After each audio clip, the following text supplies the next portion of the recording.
Tout compte fait avec vous, Éric Revel. Bonjour Éric.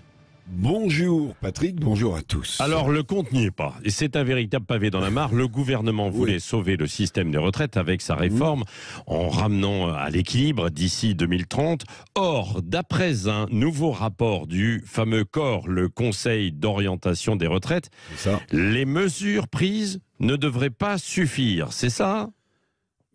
Ça peut paraître incroyable, hein. Bon, alors les hypothèses, je ne vais pas vous les passer en revue parce qu'elles sont complexes, mais peu importe. Oui, ce rapport du COR, vous l'avez bien dit, tend à prouver, je suis désolé, que la réforme des retraites, qui a entraîné tant de contestations sociales dans la rue, qui a coûté tant au pays en grève, Patrick, que cette réforme des retraites ne suffirait pas à rétablir l'équilibre du système. Dans 3 scénarios sur 4 étudiés par les experts de ce conseil, notre système par répartition, dans 3 scénarios sur 4, demeurera déficitaire. Je vous rappelle qu'en 2021, 2022, 2023, cette année même, il était excédentaire. Et que donc, en 2024, d'après les hypothèses du COR, malgré la réforme des retraites qui est prise encore, ce régime des retraites serait déficitaire. Bon, et selon les hypothèses du COR, tous les régimes de retraite vont-ils réellement basculer dans le rouge alors ? Alors pas exactement, en fait, il faut être précis. Tous les régimes des retraites n'évolueraient pas de la même façon, selon les prévisions.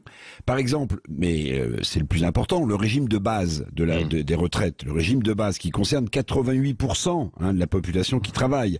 Ce régime de base, lui, il resterait bien déficitaire. En revanche, les régimes complémentaires ARGIRC-ARCO, mais ça tient pas à la réforme, ça tient surtout au retour au plein emploi, les régimes complémentaires ARGIRC-ARCO seraient excédentaires chaque année dès 2023. Signal d'alarme aussi quand même, parce qu'on en parle rarement, sur le régime de retraite des fonctionnaires, qui sera dans le rouge, même avec la réforme des retraites.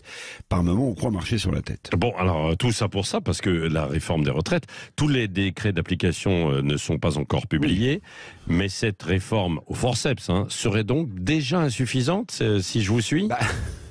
Écoutez, moi, c'est si je suis les conclusions du rapport du COR, vous avez raison. Si les prévisions de ce Conseil d'orientation des retraites sont justes, on peut se demander à quoi aura servi cette réforme au forceps, comme vous l'avez dit.